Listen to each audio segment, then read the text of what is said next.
c'est vrai que un de nos objectifs serait d'être en tête dans les 27 cantons, oui, au premier tour. Il faut tout de même voir qu'en PACA, à part le Conseil général des Bouches-du-Rhône, pratiquement toutes les mairies, ou presque, les conseils généraux, c'est l'UMP. Donc c'est un formidable handicap parce que, évidemment, ils sont en place. Et il y a des gens tout à fait estimables parmi les gens qui sont des élus de ces partis. Ce que nous contestons, nous, c'est la ligne du parti politique. Et l'adhésion ou le ralliement d'un certain, ou le silence de certains de leurs membres qui n'osent pas peut-être entrer en conflit avec leur formation, mais leur dire l'avenir n'est pas ça. Vous jouez beaucoup plus qu'une place de conseiller général, conseiller départemental, ça change à chaque fois. Mais conseiller départemental, c'est une chose importante, comme conseiller municipal.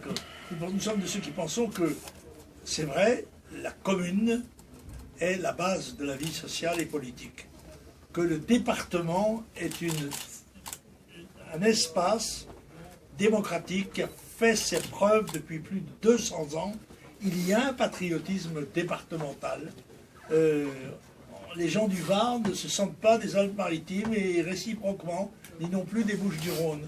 Et il y a aussi le fait, souvenez-vous que quand la Convention décide la création du département, c'est pour que l'on puisse, d'un bout du département, venir au chef-lieu et y rentrer chez soi dans la journée. Bon.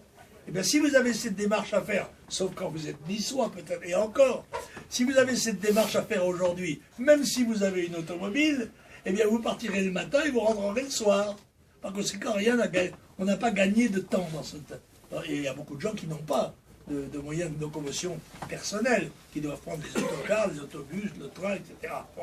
Par conséquent, le département et la nation, la région, selon nous, doit réduire son influence et son coût.